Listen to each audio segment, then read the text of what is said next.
Alianza de Amor Honduras, impulsados por el Espíritu Santo, comparte contigo el poder de la palabra de Dios. Te invitamos a escucharla y dejar que entre a tu corazón y dé frutos, para gloria del Padre, consuelo de Jesús y salvación de los hombres. Que la paz de Cristo esté con cada uno de nosotros. Dios le bendiga, hermanos. Vamos a meditar juntos con la ayuda del Espíritu Santo la primera lectura del día de hoy, tomada del libro de Deuteronomio, capítulo 7, versos del 6 al 11.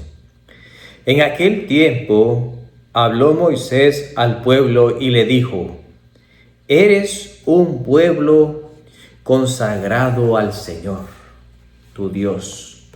Él te ha elegido a ti para que seas pueblo suyo entre todos los pueblos de la tierra. El Señor se ha comprometido contigo y te ha elegido, no por ser tú el más numeroso de todos los pueblos, ya que al contrario eres el menos numeroso. Más bien te ha elegido por el amor que te tiene y para cumplir el juramento hecho a tus padres. Por eso, el Señor con mano firme te sacó de la esclavitud y del poder del faraón, rey de Egipto. Reconoce pues que el Señor tu Dios es el Dios verdadero y fiel. Él guarda su alianza y su misericordia hasta 1000 generaciones para los que lo aman y cumplen sus mandatos. Pero castiga a quienes lo odian y los hace perecer sin demora. Guarda pues los mandamientos, preceptos y leyes que yo te mando hoy poner en práctica. Palabra de Dios. Te alabamos, Señor. Hermanos, el día de hoy, esta primera lectura del Antiguo Testamento, del libro del Deuteronomio, Moisés habla al pueblo y le habla de que Dios ha elegido a este pueblo. Hermanos, Dios nos ha elegido a nosotros también.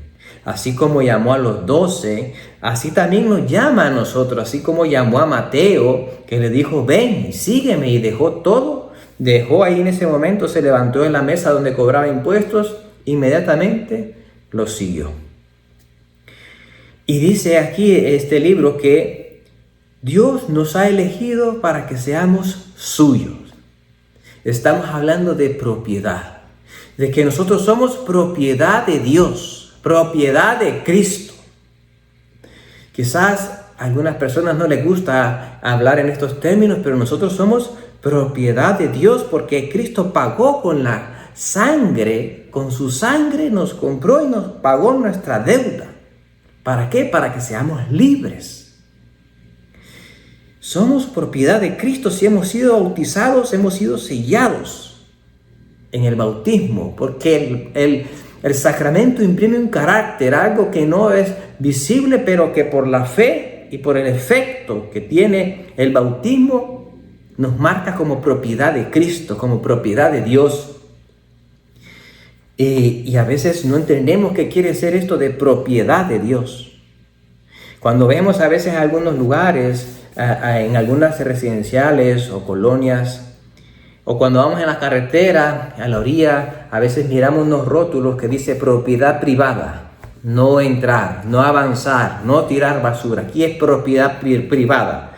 Se debe respetar, quiere decir en otras palabras, esta propiedad se respeta. Esta propiedad nadie tiene permiso, nadie está autorizado para entrar sino el dueño y el que el dueño autoriza. Aquí nadie viene a tirar basura. Entonces, de alguna manera, Dios nos está diciendo: ustedes son mi propiedad, la propiedad que yo cuido, la propiedad que nadie puede venirse a meter.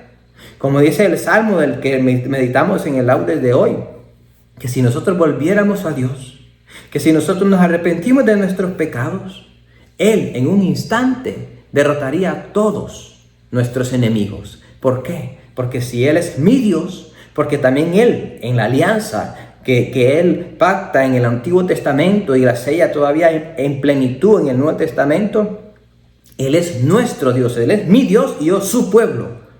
O sea que yo también puedo decir, Él es mi Dios. ¿Y cómo es que yo quiero decir, Él es mi Dios para pedirle favores, pero yo no quiero ser su propiedad para hacer su voluntad, para cumplir sus mandamientos? Por el bautismo hemos sido incorporados al cuerpo de Cristo y somos propiedad de Dios. Vean qué bello también el matrimonio. Ya el hombre no se pertenece a sí mismo, sino que le pertenece a la mujer. Y lo mismo, la esposa no se pertenece a sí mismo, sino que le pertenece al esposo. Hay un sentido de pertenencia, hay un sentido de propiedad, pero no para como verlas como cosas, porque Dios no nos ve como cosas, sino nos ve como hijos amados. Y es que, hermanos, este lenguaje que estamos escuchando es el lenguaje de la meta, del objetivo de crecimiento espiritual, de conversión hacia donde tenemos que llegar.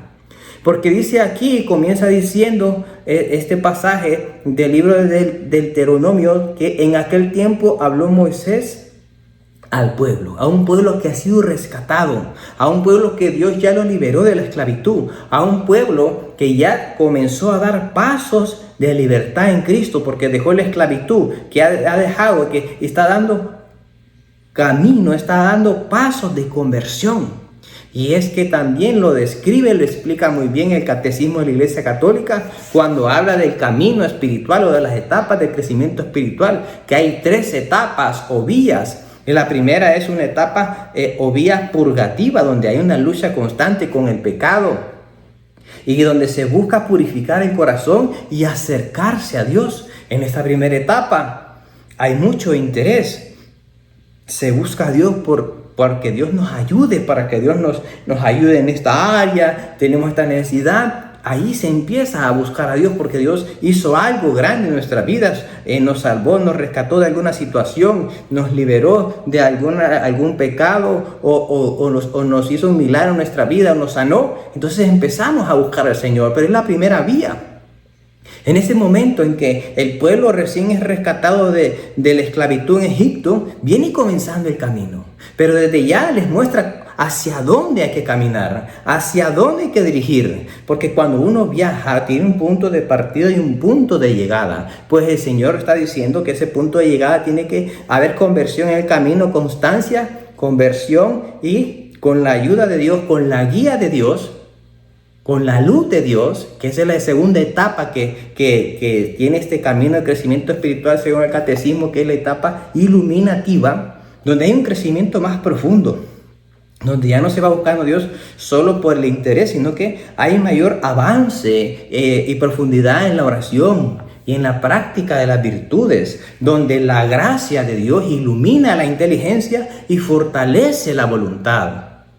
Y la tercera etapa es una etapa o vía que se llama unitiva, donde el alma que está en este momento, en esta etapa, busca por todos los medios unirse íntimamente a Dios.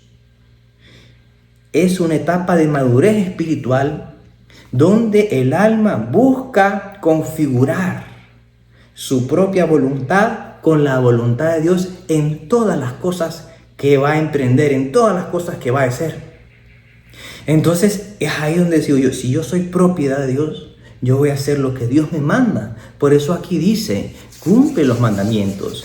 Y aquí dice que quien cumple sus mandamientos, dice que Él va a mostrar su misericordia y va a guardar su alianza por 1000 generaciones. ¿Por qué? Porque la alianza es mi Dios, o sea, propiedad también, mi Dios. Y yo soy suyo también. Soy parte de su cuerpo, parte de su pueblo, soy su hijo, también soy propiedad de Dios.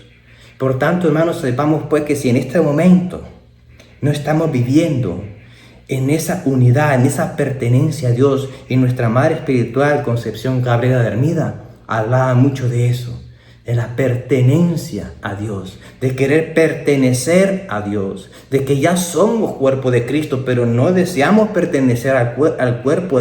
Parece a veces cuando buscamos o nos dejamos caer en las tentaciones y pecamos. Pero ella buscaba constantemente vivir siendo de Dios, pertenencia de Dios, tanto que se marcó un monograma en su piel con un fierro ardiente porque quería pertenecer a Dios. Ya estaba queriendo vivir en esta tercera etapa del camino espiritual, la vía unitiva, pertenencia, unión íntima con el corazón de Jesús. Es hacia allá donde está nuestro llamado, a ser uno con Cristo, a desear lo que Dios desea, a buscar lo que Dios desea, a buscar su gloria, a buscar la gloria de Dios, que el reino de Dios crezca en nuestra vida y en nuestro alrededor. Y que en todo lo que emprendamos cada día, en nuestros trabajos, en nuestra rutina diaria, busquemos alabar a Dios con nuestras acciones y busquemos agradar a Dios haciendo su santa voluntad. ¿Qué quiere Dios de nosotros en este día? Comencemos en la mañana haciendo la oración, pidiendo la ayuda del Espíritu Santo, que Dios nos muestre, que nos hable qué quiere, Señor, de mí. Meditando su santa palabra, escuchando el Evangelio el día de hoy, podemos escuchar y profundizar con la ayuda del Espíritu Santo cuál es la voluntad de Dios para mi vida. Así pues, hermanos, sepamos pues que este es un camino. Este es un llamado que el Señor nos hace. Cada uno quizás en una etapa diferente, pero sabemos hacia dónde nos ha llamado el Señor, hacia la santidad, a vivir en unión íntima con el corazón de Jesús. Este mes de junio que se celebra el corazón de Jesús, estamos llamados a vivir en unión íntima con su corazón, ahí adentro del corazón de Cristo. Hermanos, que Dios nos bendiga, vencernos por amor para alcanzar la santidad.